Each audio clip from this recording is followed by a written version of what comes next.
Well, I've got a number of them.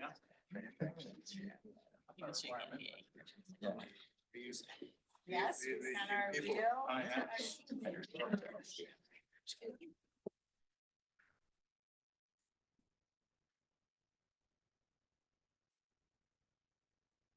Good afternoon to everyone, and thank you for coming to this panel on operationalizing integral ecology. I am Cesar Montevecchio. I'm the Assistant Director with the Catholic Peacebuilding Network. I'm going to give just a very brief, quick few words of welcome and table setting before just handing things over to our moderator, Drew Marcantonio, Assistant Professor of Environment, Peace, and Global Affairs at the Kroc Institute, to take over and introduce the panelists and really get the program moving. So this year marks the 10th anniversary of Laudato Si, the landmark encyclical from Pope Francis. The encyclical invited the world to undergo ecological conversion in response to the climate crisis and placed integral ecology at the center of Catholic thought and teaching, while having resonance outside the Catholic world as well. We at the Catholic Peacebuilding Network like to complement the idea of integral ecology with the concept of integral peacebuilding, recognizing that in the paradigm introduced in Laudato Si, the various facets of peacebuilding, the social, the economic, the ethical, the political, really are indelibly wrapped up today with the existential threat of climate change and must be treated as such if peacebuilding is to be sustainable. So the question we wanted to ask today is, after 10 years, how are we doing? If we go by Laudate Deum, the 2023 follow-up to Laudato Si that Pope Francis wrote, the answer is not well.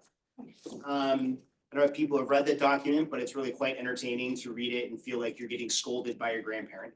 It's a very strongly worded document. Environmental problems remain stubbornly persistent, if not worse. Integral human development remains elusive in much of the world, and violent conflict, often spurred by consequences of climate change, continues at an alarming pace. However, we hope that today's panel offers at least a small dose of optimism, presenting some examples of people from varied fields who have managed to find ways to actualize the principles of integral ecology and help lead the way to meaningful and integral change. To finish, I would like to acknowledge and thank the co-sponsors of today's panel, the Kroc Institute for International Peace Studies here at the PO School of Global Affairs, and Notre Dame's Environmental Change Initiative. And I'll also note that those who enjoyed the panel may want to find out more information about another Laudato Si anniversary event, the Laudato Si Africa Conference, happening this July at the Bethany Land Institute in Uganda, also co-sponsored by the Kroc Institute. And I believe on April 25th, there is an ND Forum event with President Dowd, with Cardinal Pedro Barreto and Cardinal Peter Turkson that is taking place as well. So if you like this theme, we're going on. And just one last word to the audience. We are not live streaming this event, but it is being recorded so that it can be shared with a wider audience down the road. So I just want to make sure everyone is aware of that.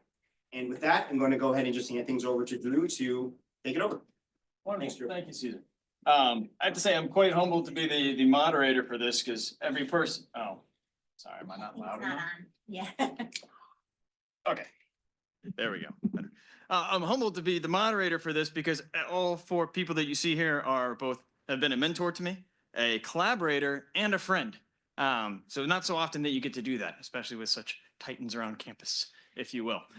So I'm going to do a quick round of introductions for each of the panelists. I'm going to do a little bit of work to set up further what Cesar already has on thinking about Laudato Si and Laudate Deum, and where we are in ecological crisis globally.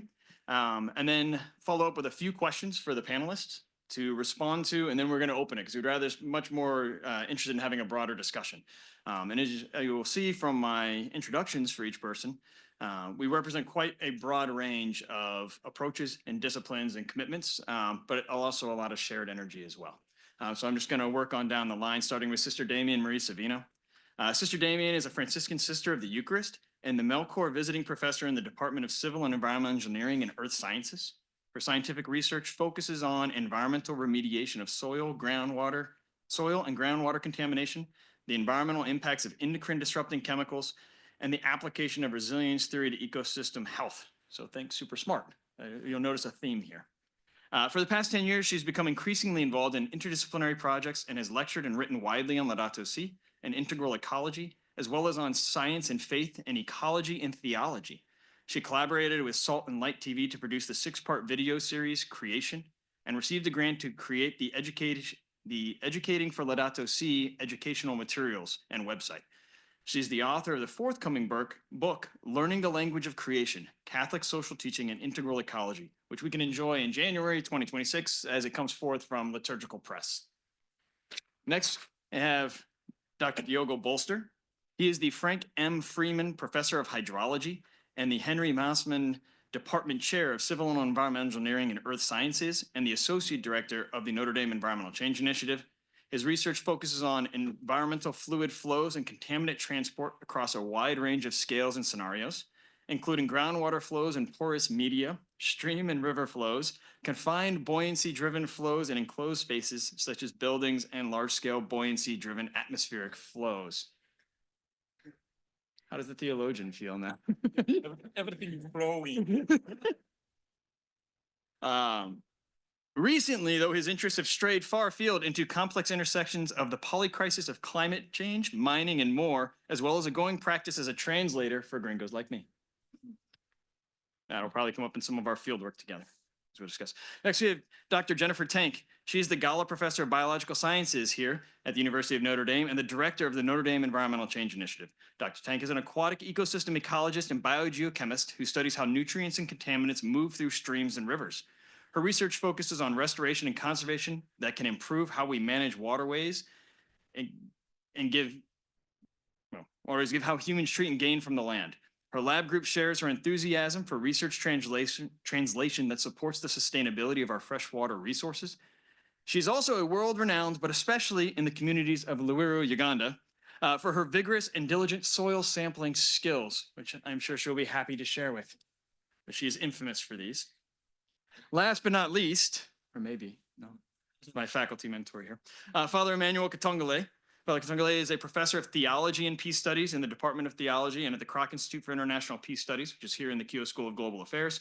He's also the co-founder and president of the Bethany Land Institute, an agricultural training institute in Luweero District, Uganda, that is forming leaders in integral ecology for rural transformation. I had to shorten the list of books here to only a small sample. So Father Katongole is a Catholic priest ordained by the Archdiocese of Kampala and is a core faculty member of the Kroc Institute. He previously served as an associate professor of theology and world Christianity at Duke, where he was the founding director of the Duke Divinity School's Center for Reconciliation. His most recent book is Who Are My People? Love, Violence, and Christianity in Sub-Saharan Africa from Notre Dame Press. He's also the author of numerous other books, as I mentioned, but those include as well, Born from Lament on the Theology and Politics of Hope in Africa and the Journey of Reconciliation, Groaning for a New Creation in Africa. Wow. You guys want to add any other? Did I embarrass you enough yet? I can do more. Yeah. Good. It's always awkward to hear about yourself. I hope that makes clear the broad range of approaches and commitments of folks here, but also just the high functionality of these individuals. So yeah, it should make for a great conversation. I'm going to start with just a very short presentation to tee up some of the questions that I'll ask, and then we'll move forward from there. So for those who haven't seen it, though, I hope that you all have. This is the cover of the book, Laudato Si, Care for Our Common Home, from Pope Francis. There it goes. This is one of a quote that can be taken from that. It says, "The human environment and the natural environment deteriorate together. We cannot adequately combat environmental degradation unless we attend to causes related to human and social degradation. In fact, the deterioration of the environment and of society affects the most vulnerable people on the planet. The impact of the present imbalances are also seen in the premature death of many of the poor."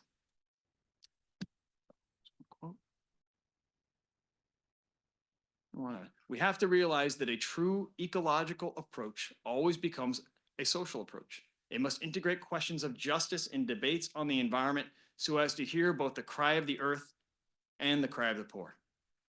And it shows this as the selections to start our conversation, one, to represent the diversity of approaches here, but also the integrated work that everyone here is now pursuing, but to show that we cannot understand and just measure the environmental impacts that are happening globally, but also their social drivers.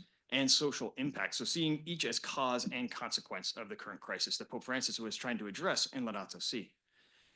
And then follow on addresses with the Laudate Deum. But before Laudato Si came out, and there are these measures of the ecological crisis happening globally. One way to frame that is through what's called the planetary boundaries system or planetary boundaries framework, which has 9 primary Earth systems that it tries to approximate using different measures.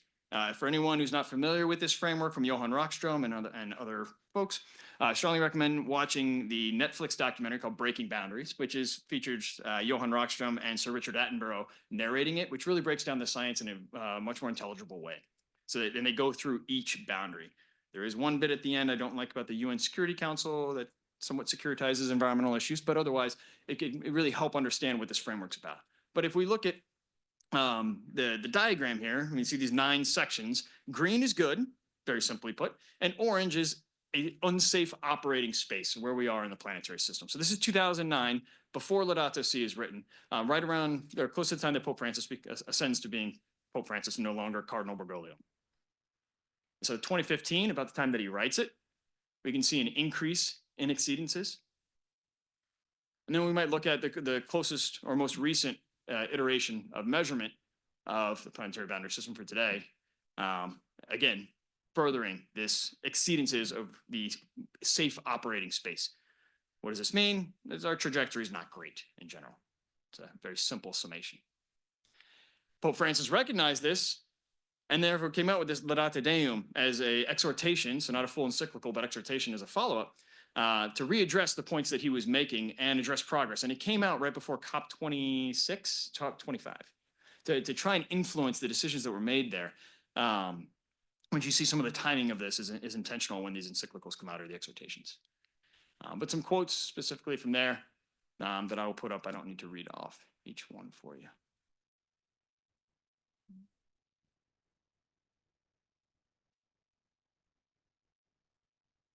Talking about this inadequacy. And the climate accords have been poorly implemented due to a lack of suitable mechanisms of oversight, periodic review, and penalties in cases of non-compliance.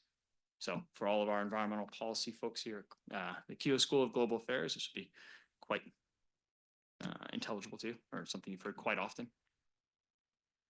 The last one, that international negotiations cannot make significant progress due to positions taken by countries which place their national interests above the global common good.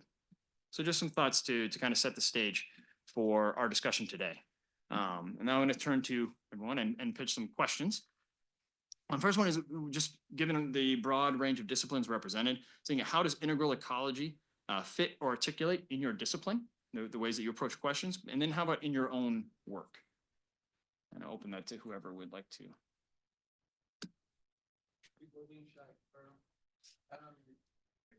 Yep, that's working out right.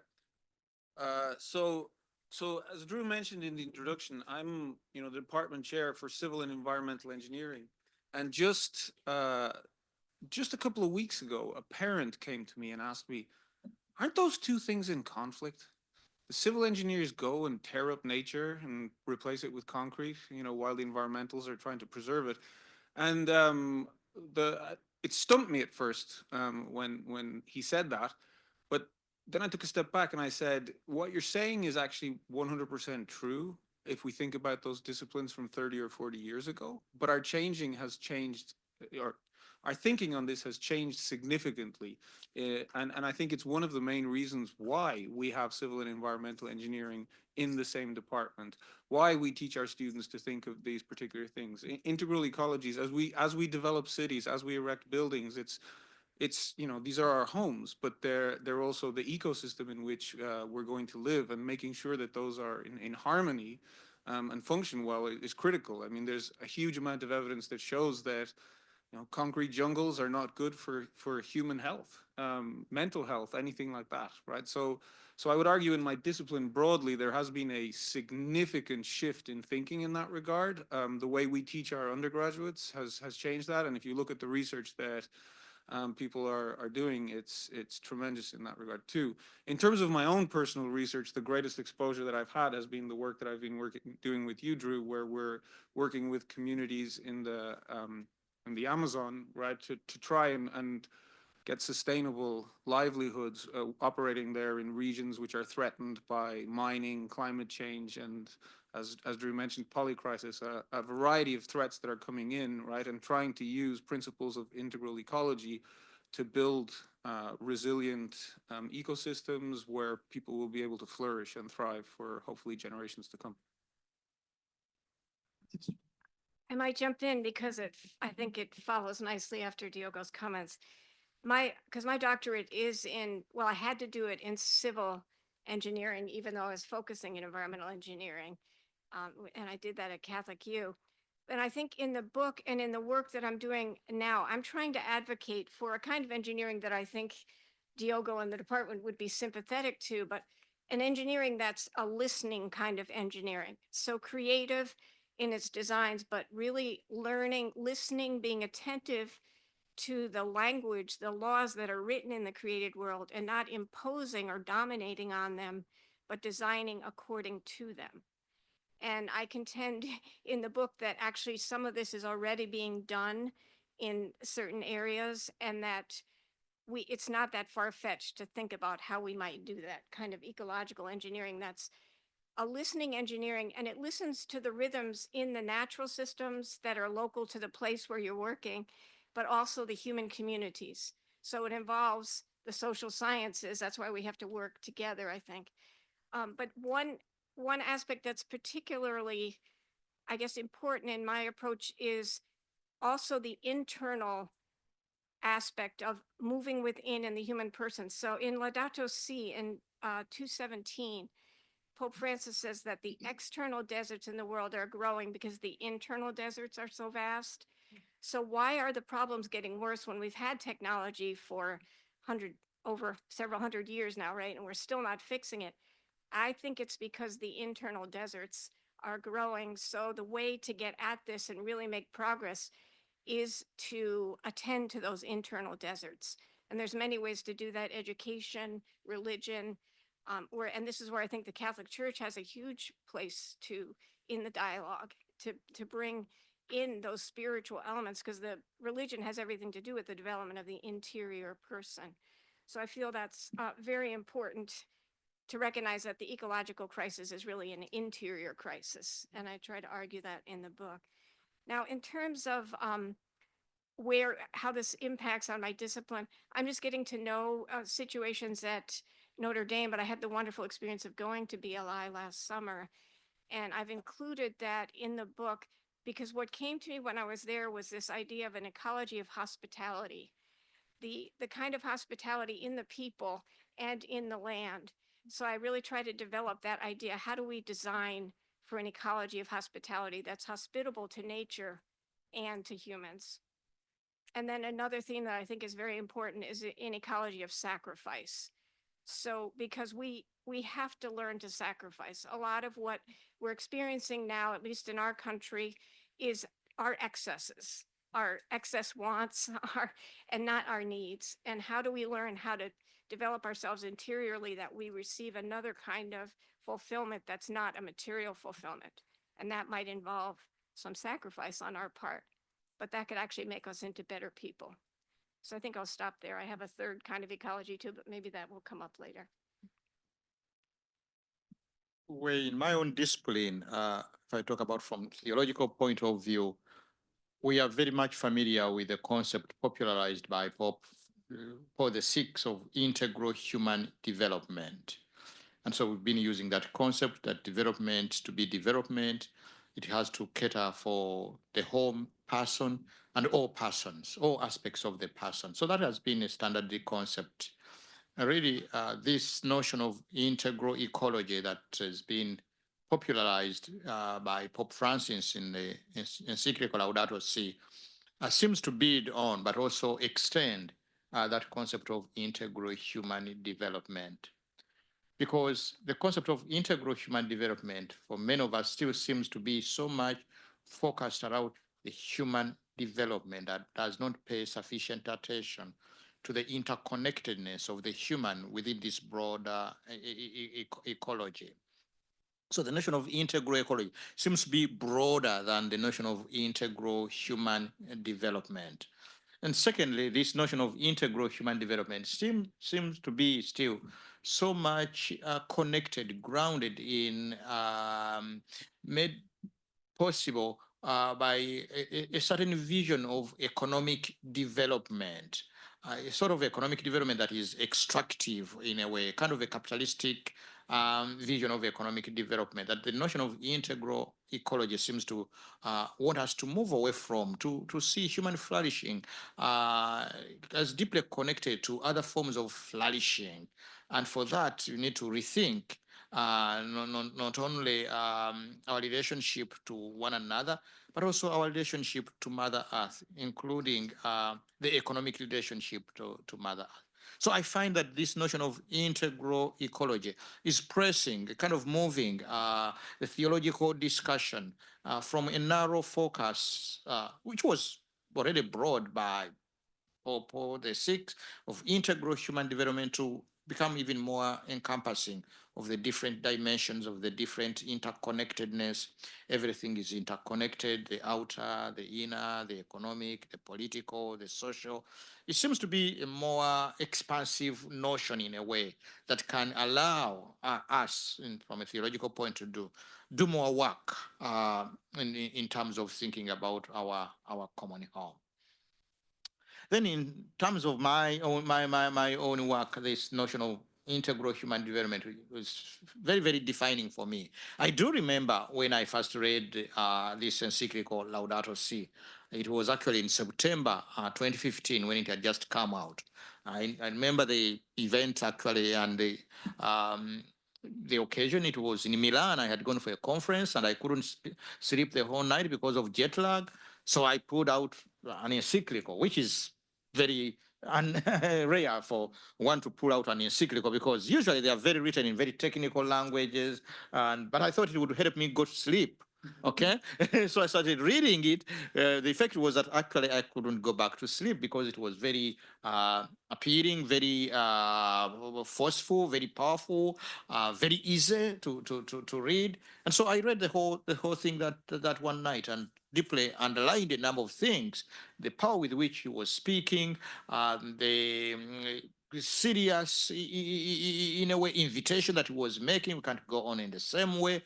The sense of that everything is interconnected. We need to learn to think in new ways of this kind of interconnectedness.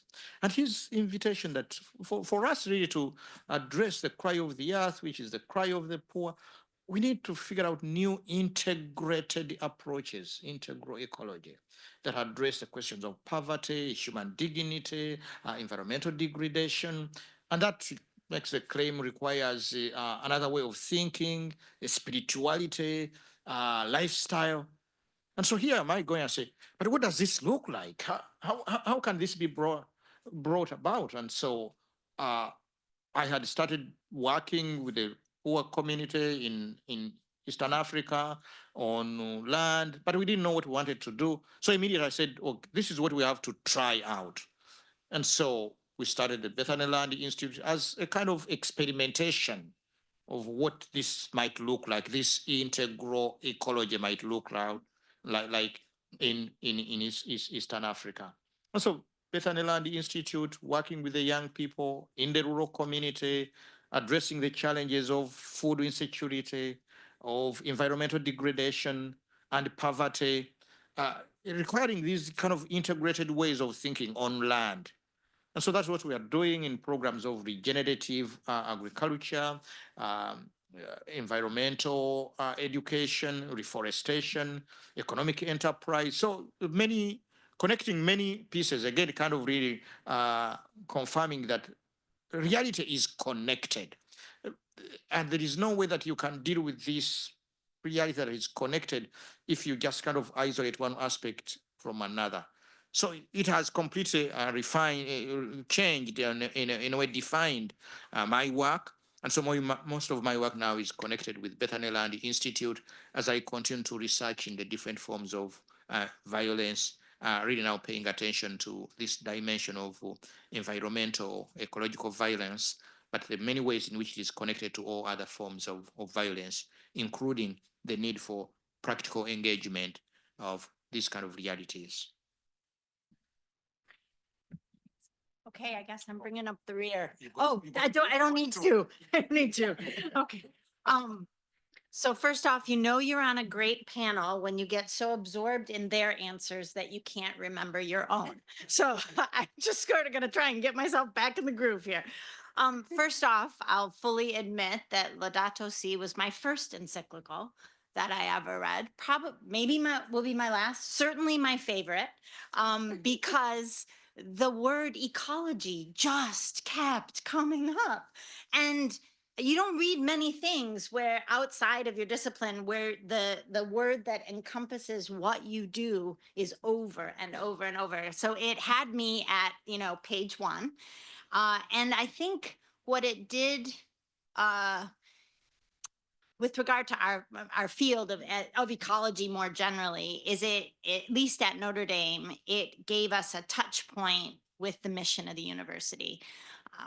Arguably that scientists sometimes maybe wouldn't feel quite as engaged with the mission of the university, obviously to do good in the world. But when, 10 years ago, the Laudato Si came out, suddenly it was like the ecologists were needed, like the value of what we do with regard to the environment and describing the change in the environment and the impacts that humans have on the environment was suddenly critical to understanding the cry of the earth. And so that really gave, it's been a decade of real grounding, but also then that the parallel, the matching piece is the cry of the poor. And I sort of expanded that in my mind to be, it's the cry of all humans, because with a degraded environment, we are all poorer than we would be. And so the cry of the poor really meant to listen to the human piece. So I think what Laudato Si really did is validate the need for interdisciplinary research, multidisciplinary research, to be the way forward to solve the greatest environmental challenges of our time. And I think I knew that before, but then to see it in a globally significant piece of work, a document, Catholic or not Catholic, the world knows about it, was really just very inspiring over the past 10 years. For me personally, so I work, one of the areas is on the impact of agriculture on freshwater, and particularly water quality degradation. And so I've been working with farmers for many years, because in order to work on streams and rivers that are impacted by farming, you have to get on the land that is owned by the farmers who farm it. And we've been working on practices and conservation strategies that might minimize or help mitigate the impact of agriculture on freshwater. And I always knew, but I think it took, a decade of work to really emphasize that we're not doing rocket science. We can describe the challenges very well. The solutions are super complicated, and it's not actually because of the science, it's because of the complicated nature of humans and the decisions that they make and the reasons why they make the decisions they make. And so really, I've always thought that our work describing the water quality challenges has just been sort of the foundation to then give enough incentive for farmers to make a different choice, right? And so it's really all about the human. So again, the intersection between environment and human is so embedded in Laudato Si. It's inspired the work that we continue to do with farmers, which ultimately led me to BLI this past, March during spring break, where I saw young farmers, our next generation in Uganda of farmers doing agroforestry and other types of cultivation in ways that cared for the earth so wonderfully that I can't wait to see the data that shows how much richer and healthier the soils are, which means that the water will be healthier and of higher quality. So I thank Drew for making these connections for us. This panel does represent, some of the unique combinations of interdisciplinary work that Notre Dame facilitates. This probably wouldn't happen at my, at Virginia Tech or Michigan State, where I was before. It happens at a place like Notre Dame. So Laudato Si inspires those types of collaborations. Yeah. I will just highlight that two of the points that I think were really interesting, particularly this idea of sacrifice zones, because we talk about the sacrifice zones, particularly in the illegal mining operation areas that we work in and research in. But I had not thought of the sacrifice zones that we need to develop, maybe for those of us who are consuming many or excess of the materials that are coming from those other sacrifice zones, how they're generally conceptualized. So that's particularly interesting in thinking about how these different forms of sacrifice, but then also the necessity for intrapersonal conversion in order to have these broader ecosystemic effects. Interesting. The next question I want to have is Laudato Deum, as Caesar pointed out, and the quote kind of calls us out and says, you know, we've said these things, as you said, we have the technology and understanding. There's no question of what is happening. But now what? What is the path to moving the needle? Okay, from your field, what do you see as pathways?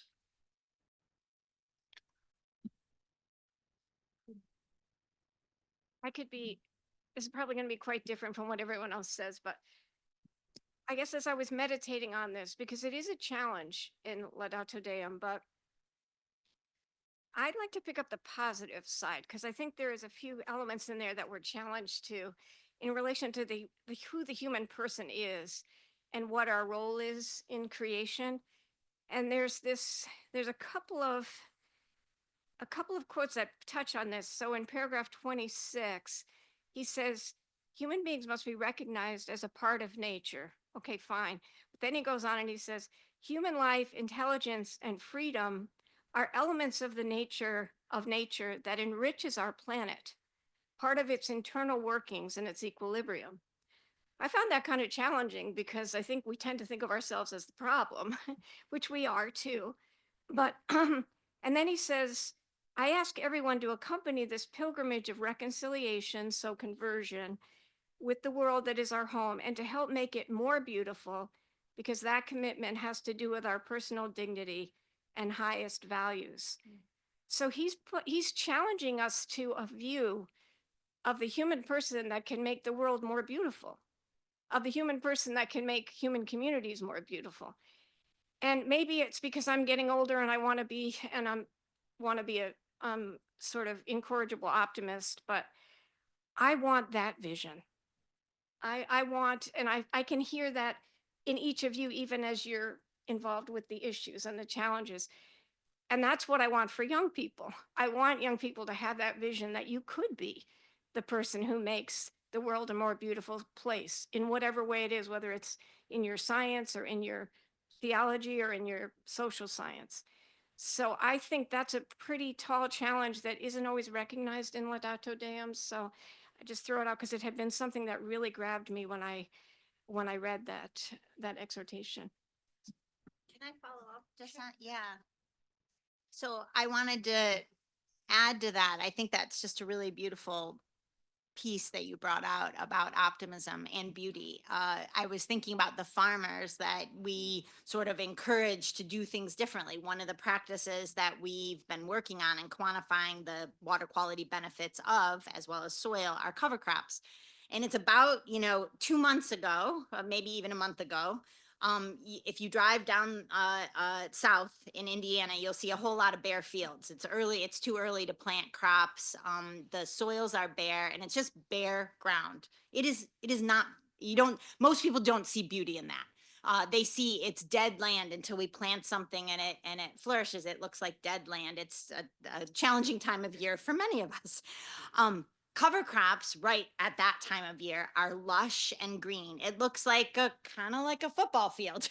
it's just ryegrass, as far as the eye can see, and it does look beautiful. And what's so interesting is when you go on a tour with farmers who are planting cover crops in the spring, because that's often when we do our soil sampling, they'll look out over that and they're like, isn't that beautiful?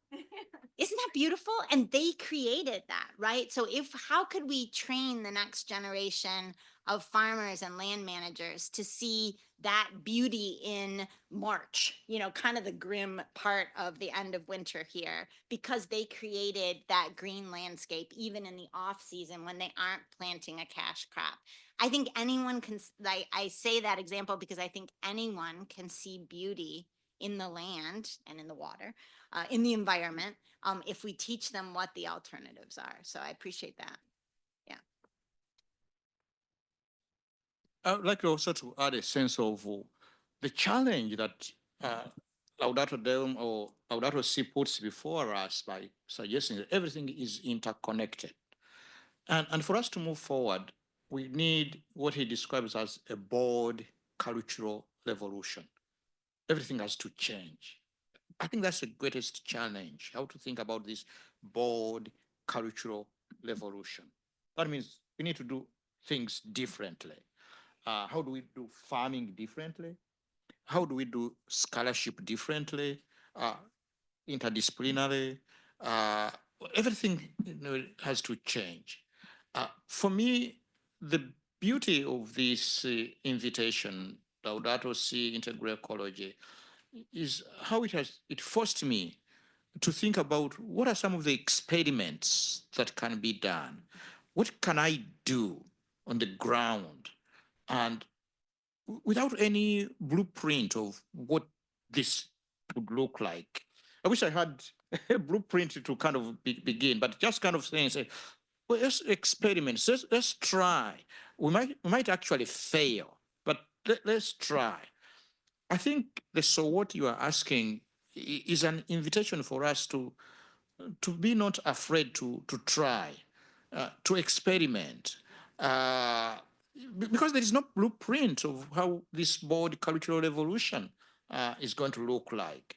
To try out things. So this is what we are doing at Bethany Land Institute. Really, we are trying out. Thinking as we go along, building the bridge as we are walking, and that's challenge for us who are used to do things in a very systematic way in terms of scholarship, in terms of disciplines. This is kind of inviting us really to think in a new way to do things differently. For my own sake, in terms of what this means, is kind of really defining my own scholarship and seeing myself more and more as a scholar practitioner, kind of working, but also reflecting on that kind of work and learning from their insights and things perhaps that I would not even have known by just locking myself up in a library and writing a book. Uh, but it is challenging because the academy works differently. We are in a way rewarded by tenure and promotion here if you do an A1 book, peer reviewed. Yeah, so uh, I guess that's a challenge in terms of the academy, but to really encourage the kind of experimentation, these kind of conversation across disciplines, without assuming that we actually have the answer, but trusting that in the conversation, in the process of this experimentation, we're going to learn something that that You're engaging in experiential learning. experiential, even calling it experiential learning. I was already kind of giving it a kind of category that is out there than the real learning that happens. Yeah. So, but that's what is I think is invited of us. That's what I feel that this is kind of pushing us toward that kind of board cultural revolution. And I think the invitation here is to experimentation and trying out things. So, I mean, I don't think I'm going to add significantly to the words that were said here, but one of the things that stands out to me is I always think for years I used to teach a class on groundwater hydrology, and one of the problems I would give the students would be a contaminated area that they had to design a remediation strategy and come up with plans for it. And the students would execute it, they would do it, and by every engineering metric, their strategies would work. In the next class, I'd invite one of my colleagues who's a professor in law who specializes in environmental law. He would look at all of their designs and say, that's legal in Indiana, but would be illegal in Michigan, and certainly you couldn't do that in the West, right? And for each and every one of the projects, he would talk to them about like how they were great designs, but they didn't work. They didn't conform to the legal structures that exist, which, as I point out, differ from state to state and region to region. Similarly, the next class, I would bring in a professor from economics or political science who would likewise talk about it's not going to work because of the incentive structure, the way things work. So to me, that's the cultural revolution that needs to happen, right? That's the thing. And if anybody who, doesn't believe that policy matters in this case. We have a perfect example close by here. I encourage all of you, when you leave here, open Google Maps and go to Notre Dame, and then identify the Michigan-Indiana border without looking for that. Just look. Exact same land on the north as the south. And there was something that will stand out to you in a very, very significant way. I won't tell you what it is, but if you email me afterwards, I'll confirm whether you got it right or not.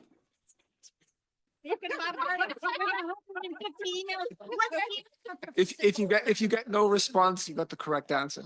I might better people. But then the last thing that I'd like to say as well is, like, with any cultural revolution, and you know, in some ways this is massively unfair to put this on young people, right? But cultural shifts happen from the young, right? And the best example I can think of in this particular case is my daughter. My daughter changes my habits, right? She is conscientious about many of these things. I'm a professor in environmental engineering, and she's teaching me about practices and things that I should be doing, right? In the same way, Jen has talked about, you know, the farmers that she worked with. Just about 4 weeks ago, my postdoc and I went and we gave a presentation to a group of farmers. And several of them came up to me afterwards. And one of the things that I noticed was that there were a lot of fathers and sons there, right? And a lot of the fathers said, oh yeah, I changed this because my son suggested it to me. I changed this because my son suggested this to me, right? There's an inverse cascade of wisdom that can take place here, right? That you can influence older generations. You can really do this, right? Now, there are good ways to do this and there are bad ways to do this. As I say, my daughter, she shames me into that, but if any of you tried to shame me into it, it probably wouldn't work. But I think, you know, but I really, really do think that these changes it's going to be your generation that makes all the difference in this regard. And I would strongly encourage you to listen strongly to the words of both these encyclicals in that regard. And if I could just add one more, oops. Oh, I'll take this one. One more thing is that we also have to, I think that's a challenge, is we have to, going towards the new, we have to change the currency for success. So it can't just be about, not everything will make financial dollars and cents. Something, changes may require more investment, more money, changes in policy. Like, a lot of our environmental challenges currently, the solutions to those challenges have been posed in a way that we lower the boundaries so it's easier to make the change. At some point, it becomes so critical that it doesn't matter if it's a hard way forward. We simply have to do it. It doesn't matter if it costs more. We simply have to do it. Those boundaries that you put up, Drew, are so, I mean, it's so powerful. We are exceeding what we are able to do safely on this planet. It doesn't matter how much it costs. We have to change the way we do business. So I think that changing the currency of success, if we make a parallel currency of success, even if it's a faith-based success, then we've also, I think, made some progress. Yeah. Let me just say one sentence. If we do that, we'll probably be happier people. That's the bottom line, I think. And that actually leads us right into the last question that I'm going to ask. But I do want to reflect on one part of this idea of the radical, what I would call the radical reconstruction of the human niche. But I think your chosen words there, be not afraid, that is particularly poignant in thinking of how to pursue that. In my class, I ask our students, do we have signs of hope? Right? What are the signs of hope? And I try and give 3 because I'm in a project called Sowing Hope. And I was warned that I'm sometimes too negative in my presentation of environmental challenges. And so I had to, next time to guest lecture for my mentor here in his class, have more hope integrated in. So I looked at some of the work and thought, well, what can we draw from hope? And one was that regenerative work works. Regenerative production works. We need more empirical evidence of it. It needs to be better tailored and understand how it can be globalized in ways, but that it at least works. We can produce while restoring environments. And that people will be happier and healthier. The work from positive psychology shows us this, that the activities that people enjoy most actually require some of the least amounts of material. And if that weren't the case, we'd be in a lot of trouble. And then last, that all of human existence has been characterized by hyper cooperation. We talk a lot about conflict. Conflict tends to carry a lot more salience in our discussions, and particularly given our current moment and the rise over the last few years of increased rates of conflict, or so the rise in conflict globally. But yet still, all of our evolutionary history is much more characterized by hyper cooperation. So I find those as like the sources of hope that I try and point to. But I'd ask each of you if you could give it just a short example of what do you see as a sign of hope or a place that you look to for hope, either from your work or experience that we can draw on as we think about moving forward. And then we'll turn to questions. I'll give one. I don't want to be last, so I'll give one. Before they take a good answer, right? So I would say what gives me hope is the resilience of the environment. There are certainly some issues that are forever issues. PFAS, are forever chemicals. Those are things that really, they don't degrade in nature. It is extremely challenging. But a lot of the degradation that we see, the earth is resilient if you treat it in a way that cultivates life. The earth will recover, and that gives me, even after I study streams and rivers, even after a 2,000-year flood, when the system looks like it is just a moonscape of destruction because of a flood, you come back 6 months later and life has resumed. And that's just it is truly, I mean, it's probably from the Lion King, right? It's the cycle of life. Is that it? Circle of life.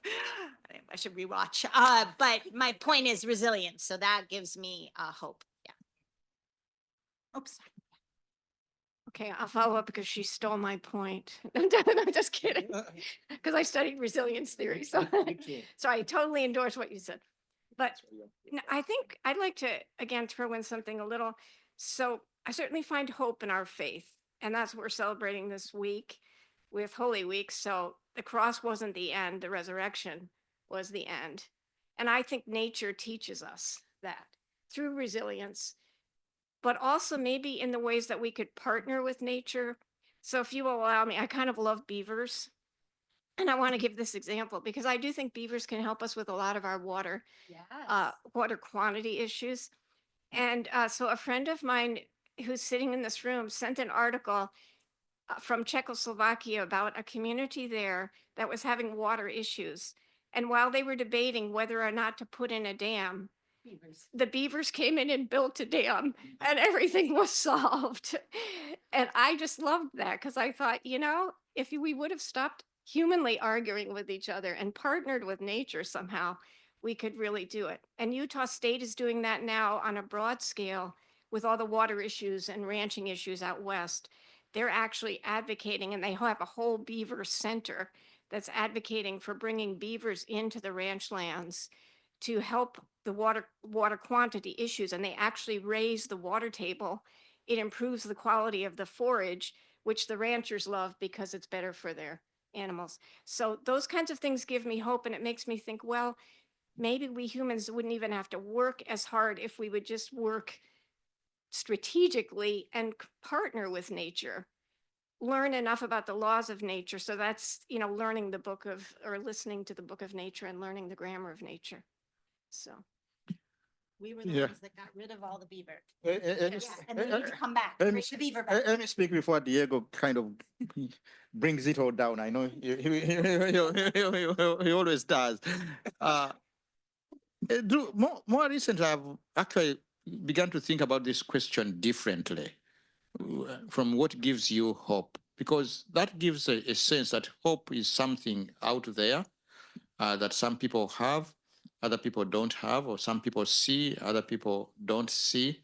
Hope as a thing, whether you have it or don't have it, or hope as a sentiment, a feeling, a belief, or hope that comes at the end. You kind of work very hard and then eventually you see hope.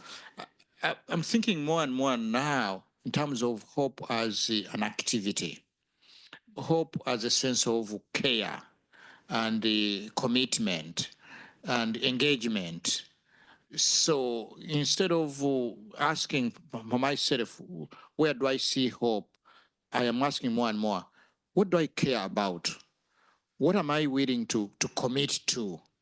It is in the very process of kind of commitment and the kind of work that goes with that, that actually work, that hope itself kind of happens, is worked out as that kind of action and commitment.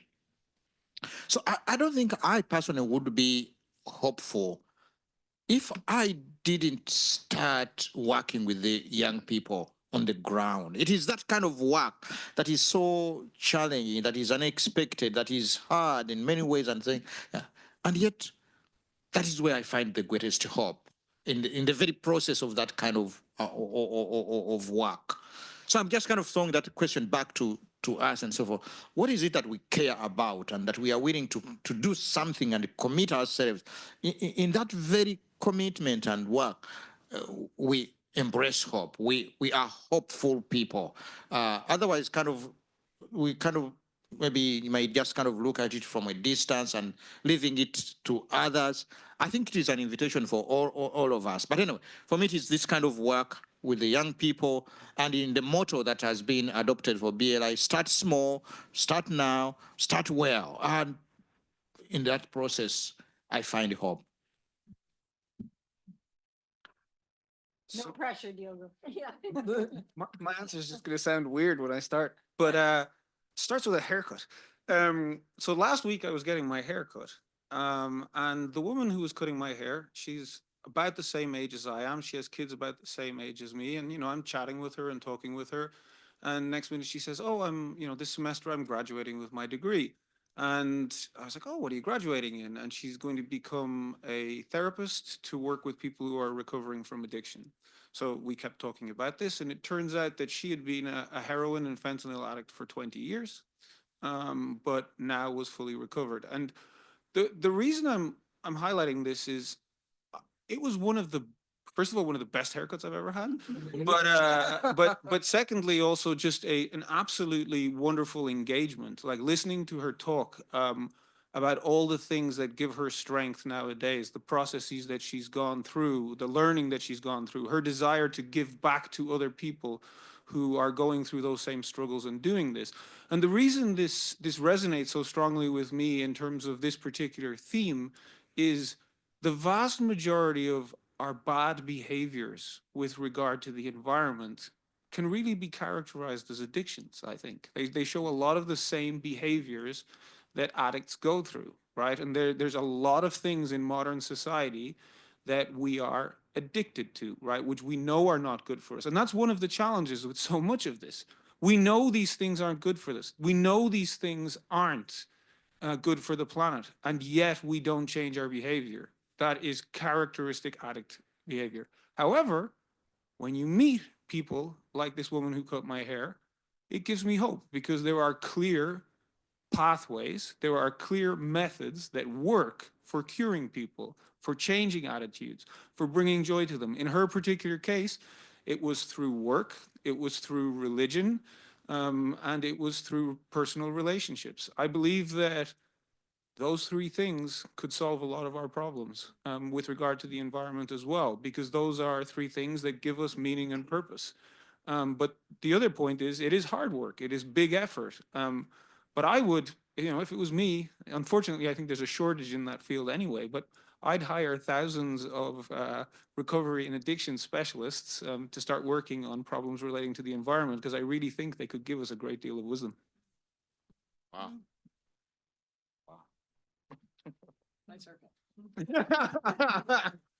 Okay, so now we'll open to the floor for any questions. Rebecca. Great. Oh, do we have? We're going to try out for the Notre Dame football team. Thank you so much for being here and for sharing the experience. My question is a comment, but it's inspired from rural farmers in Uganda. During our spring break, we went to Uganda. I wasn't there, but my team went there. And rural farmers, they said something during our research. By the way, thank you so much, because in Uganda, farmers are not called farmers, but caretakers. It is so beautiful because it gives the impression of somebody who's taking care of your rent, of your food. Because they mentioned, like, when you go to the store and you see organic food, you rush and buy that food because it's not toxic. It doesn't have a lot of chemical. So they said, we being caretakers, we want to be given the recognition, to be understood. So my question is this. During one of the interview, there are people who clarify that taking care of the land, doing regenerative agriculture is very beautiful and much demanding. However, the fear of the economic disparities of people who don't understand it, keeping doing the things, as you said, like the addiction of doing what they want because that's how they do, is alarming. And then my question is this, you doing the research and working on that, what do you think is the hope based on that? Because, for instance, the Paris Agreement and the powerful countries that do whatever, like they produce a lot, they are being pointed at those people who are causing a lot of harms in terms of climate change and everything. So the fear of the farmers, the caretakers, is doing their work, and because of that, people who don't understand it going the other way and then harming whatever effort they're doing. What experience do you have? How does your book or your research cover that? How do we cover the internal desert of the economic disparities of those keeping doing what they want because that's what they can, versus the people who understood it, but then they have also the desert of giving back to the earth? Thank you. Okay, wonderful.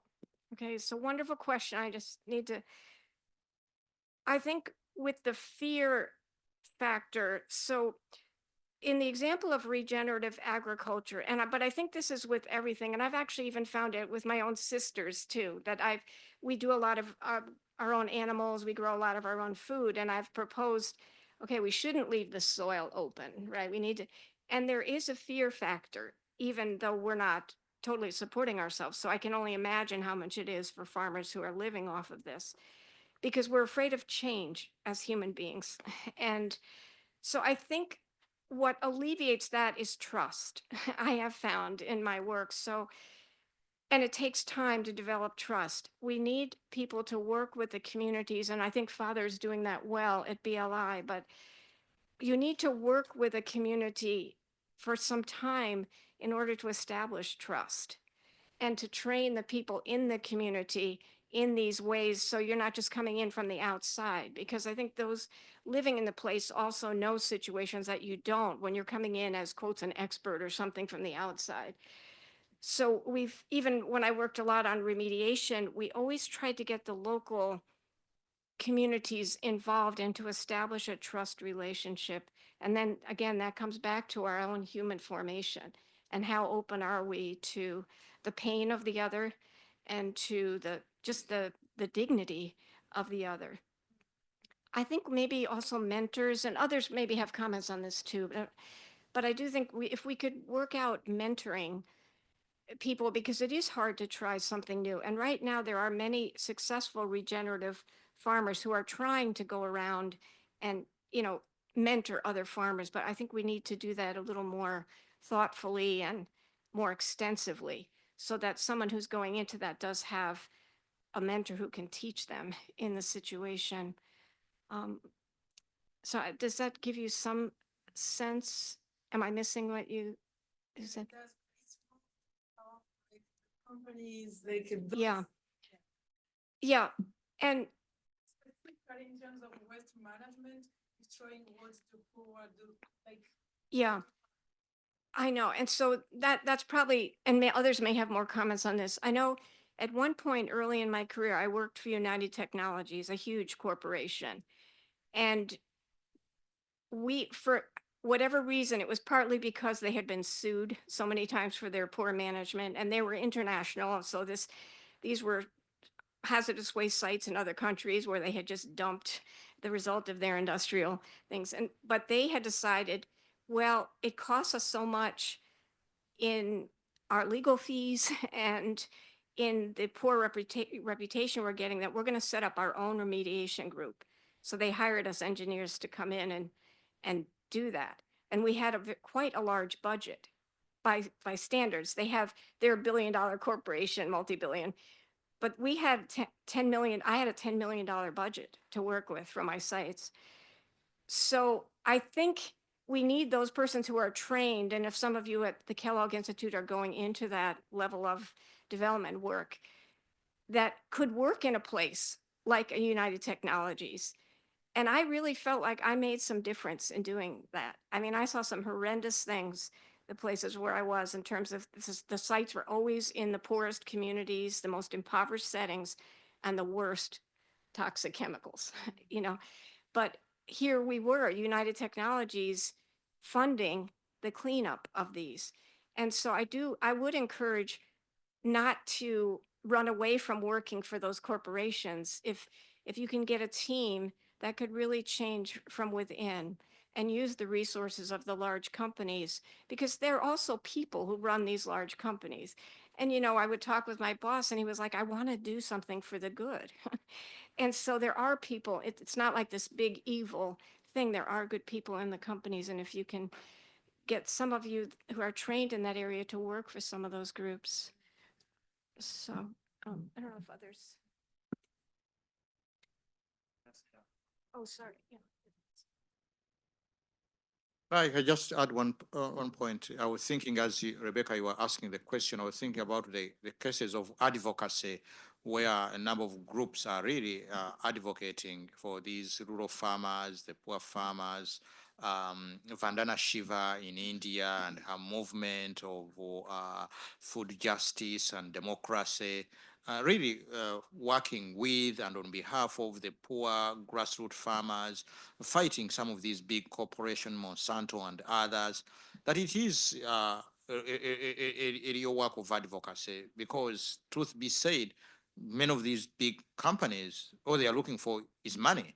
And they are going to market their newest technologies, seeds, and whatever, but in a way that kind of takes away the agency from the grassroots and the local people. So I think there's no way that this work can be sustained without also that intense advocacy on behalf and with these grassroots communities.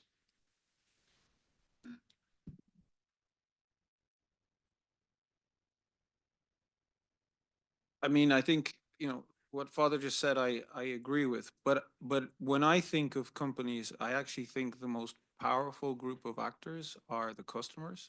That is who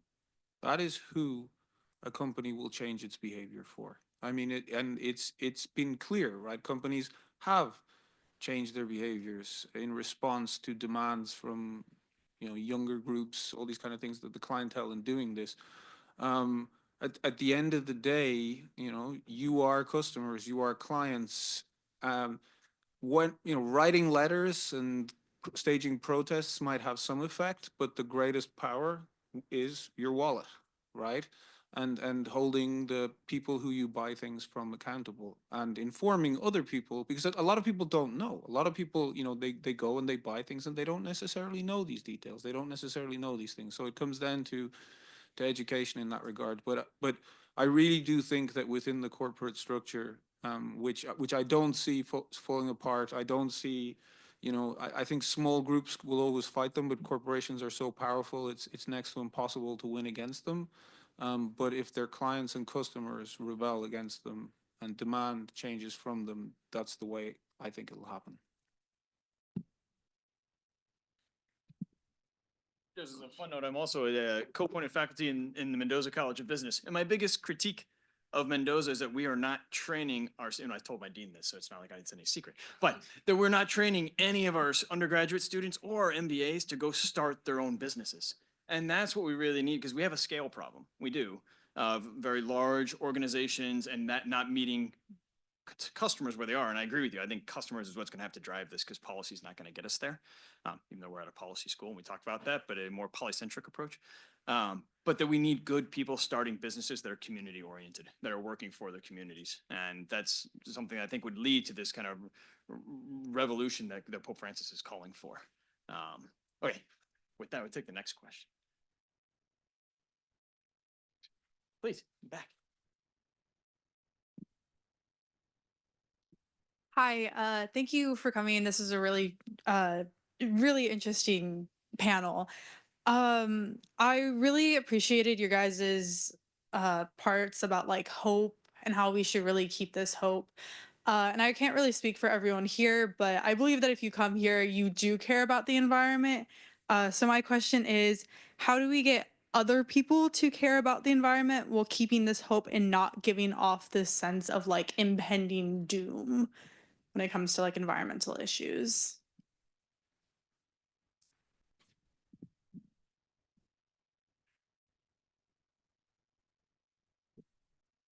This is where.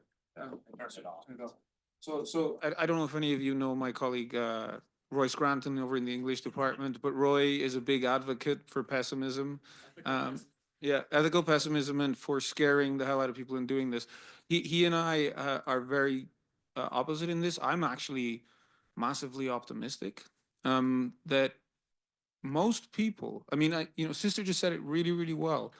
If you go into these corporations aren't filled with evil people, right? They're not. And in the same way that, when last year I went to Colombia to work with ex-terrorists who were trying to settle back into human beings, fundamentally all want the same thing. My experience has been, as long as you don't engage in those conversations with them, even if you're feeling terror, don't engage with them in that way, right? And I don't think you should have terror about this. I don't think that's the right attitude towards this either, because that can lead to you falling apart or you giving up hope on these particular things. I see great hope. It is amazing how quickly the earth can regenerate itself, how quickly it can take care of itself, how quickly things can get better. So my encouragement is always to talk to people with optimism and hope and to bring out the best in them, right? And encourage them to change their behaviors because it will make them better, right? So be a friend to them, be a supporter to them. Don't be a critic to them. People don't tend to respond well to those kind of situations. And if you start small, you'll be amazed how quickly you see that people will make small changes and quickly they'll come back and go, okay, what else can I do? What else can I do? Because it starts bringing them a sense of fulfillment. It starts filling this desire and need and want that they have. So Roy and I will disagree vehemently there. I believe in spreading optimism and hope.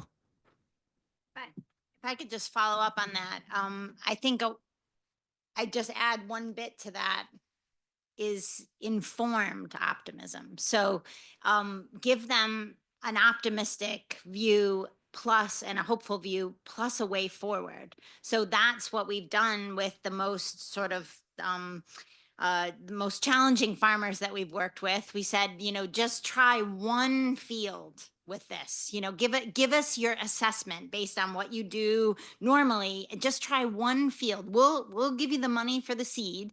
Just try it and tell us how it worked compared to your way of doing it.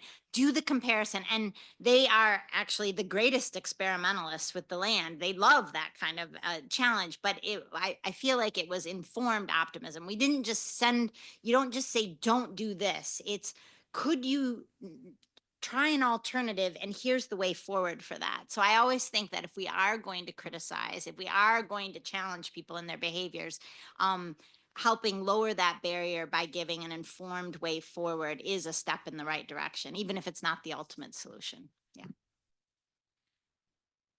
Right. Next question, please. Oh, up. There you go. First, I do want to echo what the other two people that asked the question said. I really have enjoyed this panel a lot, and I like that you asked what gives you hope, because I feel like that is something that's sometimes overlooked. Like, we do kind of, to say what you already had said the last question. It's really easy when you're just, all your news feeds are on negative things that have happened and stuff. Like, it's easy to focus on the pessimistic side of this. So I really appreciate that question and think that your answers were very creative and gave me a little bit more perspective, which is awesome. But I do want to ask, in your time at ND, especially since Laudato Si came out, or just since you've been working, like, what changes have you guys seen? Because again, like, it's nice to kind of hear of different actions that have done where Notre Dame has maybe gone toward more of a mission of sustainability, or so that we can hear just like more positive things that the university is doing. So if you guys have answers for that.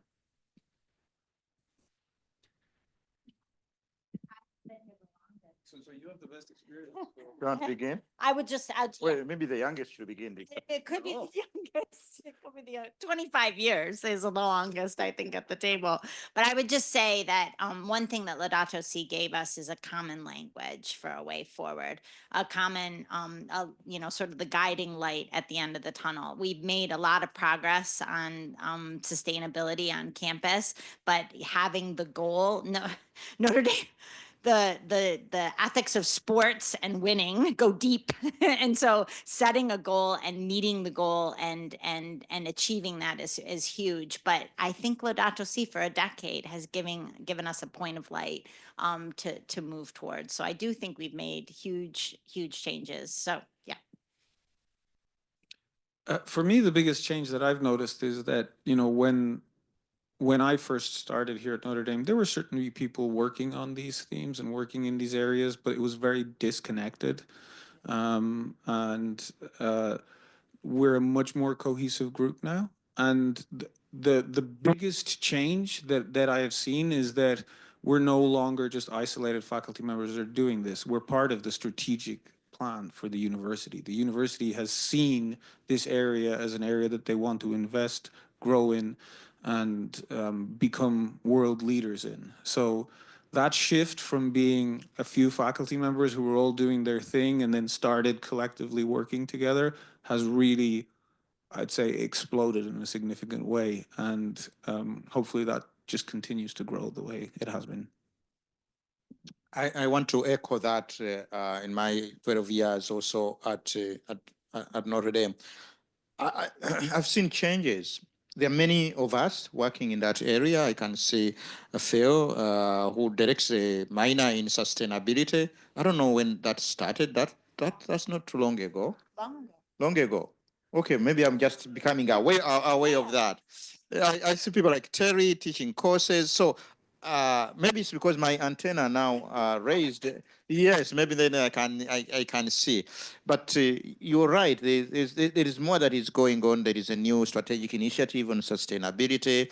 There are more of these kind of conversations. The more interest that I see with the young people, the students who are interested in this issue. I think the last President Jenkins, set the goal for getting off the coal. Was it 5 years? I think we already we did it early. So there are all these. I think one of the disciplines of hope also is to be able to name what has happened, to be able to name signs of hope. If we don't do that, we might just continue in the sense of, oh, things are bad, terrible. They are. There's no doubt about that. But there are also these signs that to be able to name that, to look out for them, to find a way of connecting with them, I think is part of the work of hope in this area.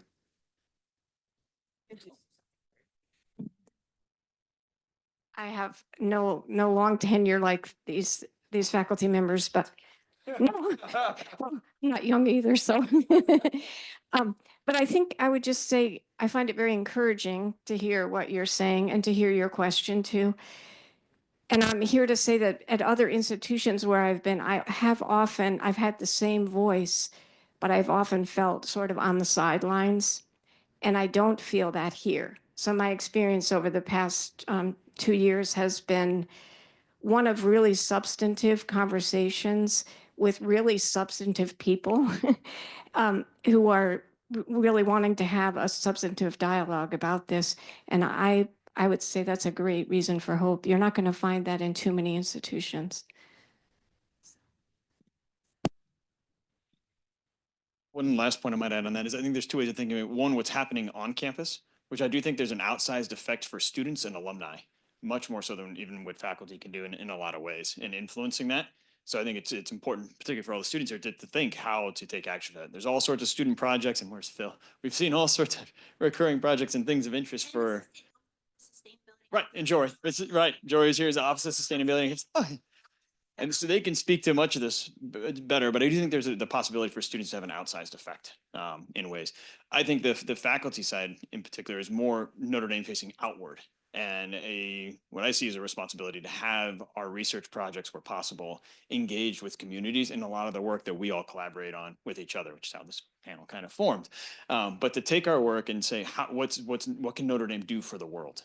And really focus on that. And we're fortunate that we are at a university that asks us to do that, and increasingly so, which is also the Just Transformations initiatives that has at its core, which is why I went from transitions to transformations. So, next question. Sure. And then we'll come to Danya next. Oh, Caesar's got you back there. I want to pick up on the notion of sustainability. The issue that comes to mind for me is, can the church be the leader in that realm? Because, I mean, if, for example, the US decides tomorrow to create a policy, we price all downstream costs into the production of cars and whatever, right? The carbon, the rare earth minerals that are used for electric cars and so forth into the price, but China, other countries will not follow, right? So does a church have a role to be a beacon and say, hey, we have an ethical responsibility to Earth to sustain it?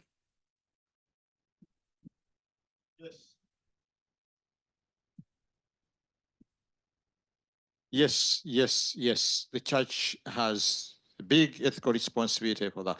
And I think that's why I think you see the tone in Laudato Si, the Pope really saying that he's surprised that many Christians, many Catholics are still not only sitting on their hands about this, but saying, well, maybe this thing is still a hoax. Maybe it's not real. There's no real climate change and so forth.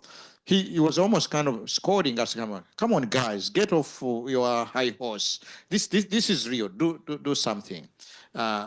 Definitely, if the church were to take this on more seriously and integrate it within the pastoral programs, there is a whole platform and audience that the church has that has not yet been fully tapped into. And it's more difficult, I feel, in the US than in the rest of the world. Part of it because the way that the issue of the environment has been politicized here in the US, but the church broadly outside the US have trying to really get on board and respond to this invitation. But I feel, yes, the church has a great deal. And there's initiatives around different parishes that are beginning, but overall, the response of the church has been slow, especially here in the US. Yeah, I know Phil is leading an initiative and wants to contribute to that.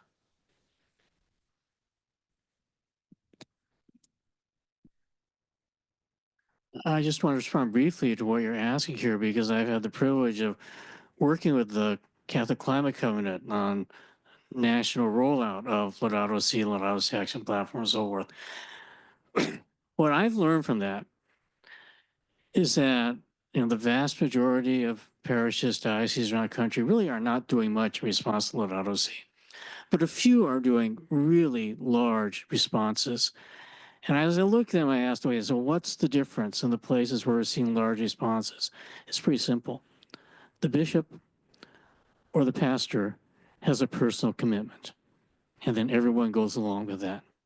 So if we want to change the church in terms of how we're responding to Laudato Si, we need to change the leadership. And how we change the leadership? Father Katangale is doing that by having seminarians come to the Bethlehem Institute. Can you imagine how different it would be in this country if everybody in seminary that's going to be a priest in the United States had spent a couple months at a place like BLI? I think everything would change.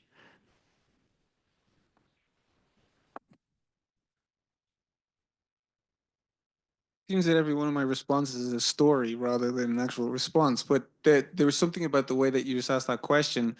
Last year, when Drew and I traveled to Peru, we were working in an area that has a lot of illegal gold mining in it. And one evening, we had dinner with a parish priest, right? And we were asking him about what can happen, this and that. And what was most interesting was his response. He says, yes, the place where I have the most influence is in the confessional booth.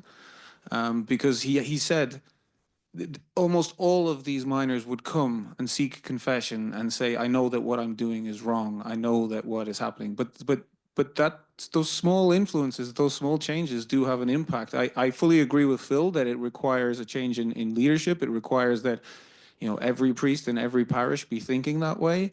But there, you know, to me, this also says that the fact that he's hearing this stuff in the confession booth means that people are ready to listen to it too, right? It's not like they in deep inside them, they know they want something else, right?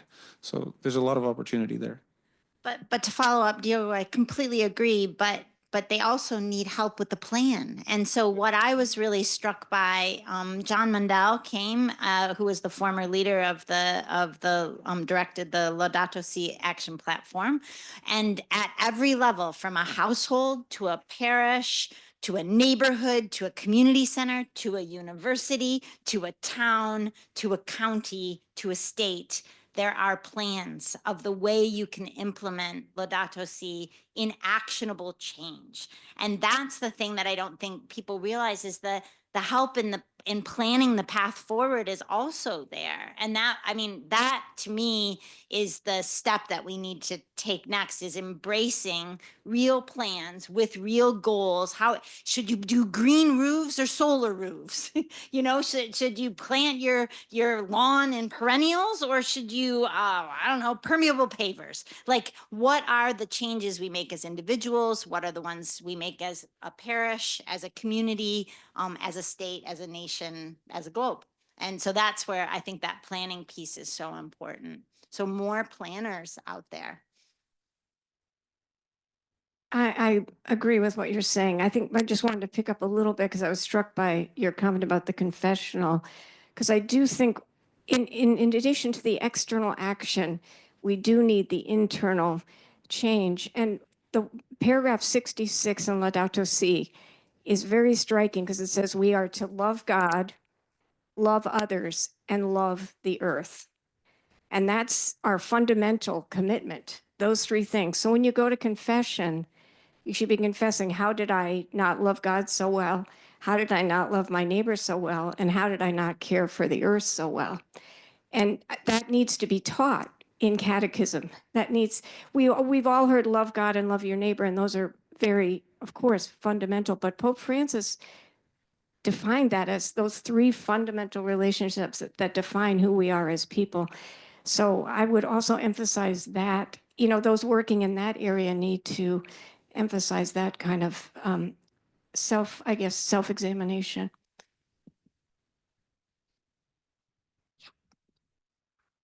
Oh, I think I might want to add one more thing on there, is because the particular role of religion, whether it's Catholicism or any religion, has not played a big role in the environmental movements in general. There is some work, certainly, Wendell Berry, someone who comes to mind, many, and obviously Laudato Si, but what we found is that the major issues people point to is of trust for diffusion of these practices. We have the technology, we have the means by which to do it, but the trust necessary, and trust globally right now is at an all-time low, at least by many metrics.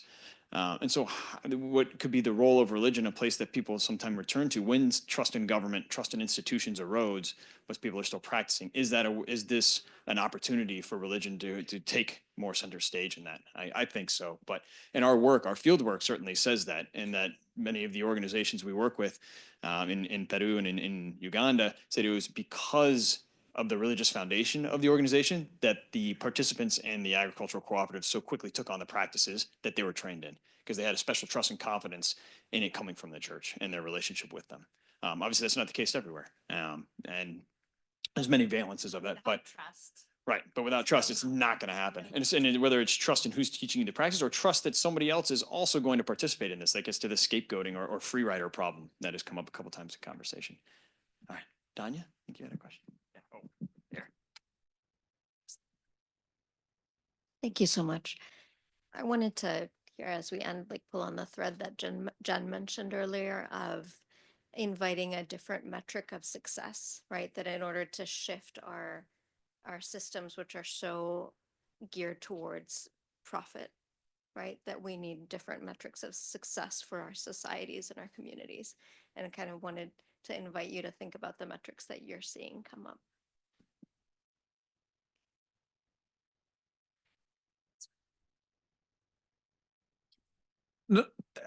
Very challenging. I do not have a clean and concrete answer. But this morning, so I was listening to Ezra Klein's podcast this morning, and one of the most interesting things, he was interviewing it was a psychologist, and the psychologist made the point that actually what a lot of people gravitate towards is status, not necessarily money. Right now, our society correlates money with status, right? So if we can find ways of elevating people's status, then I think that could be a really, really strong and powerful way to move things forward. How exactly you accomplish that, I don't know. But I do think that that is the shift. And I found this psychologist's argument very compelling in that regard. Yeah, and from the science side of it, in terms of the metrics of success, I mean, we have been speaking about carbon for a long time, and now we kind of can't, that doesn't have a lot of traction at this point. I mean, it's amazing how all you could hear about in farming and agricultural sort of communities was around carbon credits. People, small companies coming in and selling and buying carbon credits, and it's like and now it's just gone. It has just stopped. So your currency will come and your currency will go. So we just have to be creative. I think though that we could think about, for example, if water is an issue in a region, you could start talking about water saved and lost. Use water as the currency of success instead of dollars. You could think about clean air as a current, we just have to start adding to our sort of pocketbook of values beyond just dollars, because frankly, at this point, not a lot of it is going to make, it's not going to be profitable. And as the earth degrades, it's going to be harder and harder to be profitable using the earth. So I think that just, being creative and thinking, and maybe in the technology space, sensors that measure, give us other metrics, other currencies are going to become so important as we move forward. Yeah. That's great. Yeah, I was thinking of Wendell Berry, so if I could borrow from him, he has an article where he emphasizes what's a good solution. And one of the characteristics is that it causes cascading goods as opposed to cascading bads. And I think that's really critical. So if we're seeing healthier humans, more fulfilled humans, healthier land, less flooding, if we can name these cascading good solutions, we know we're headed. It's a journey, and there's not going to be perfect solutions, but we know we're headed somewhere. And one example, we sisters had a hayfield we weren't using, and we decided, let's try and put a prairie there. And there's a little stream running through the field, and we were having trouble downstream because every time it flooded in the spring, the bridge would fall out. So, okay, so we went through everything to learn about how to do this prairie. We got local seeds, and we did the prairie. Well, it's now been 7 years. It's amazing what that prairie has done. I'm sure it's capturing a lot of carbon. We didn't measure that, but the water, that bridge there's no flooding. The bridge does not wash out anymore. And we also had a problem with garlic mustard, a terrible invasive. And every year I'd be out there with students trying to dig the stuff out, and every year would come back. We put the prairie seeds in. I check it I'm not very trusting. I check it every spring, and I can find 1 or 2 plants in there. But those native prairie plants have outcrowded the garlic mustard, the invasives. So we see positive, and then of course it's beautiful, and people love going out there. More people are visiting it. So that's an example of maybe how we get toward these metrics, I guess. I would also like to stress and highlight the significance of the humanities in our time. Sorry. Yeah,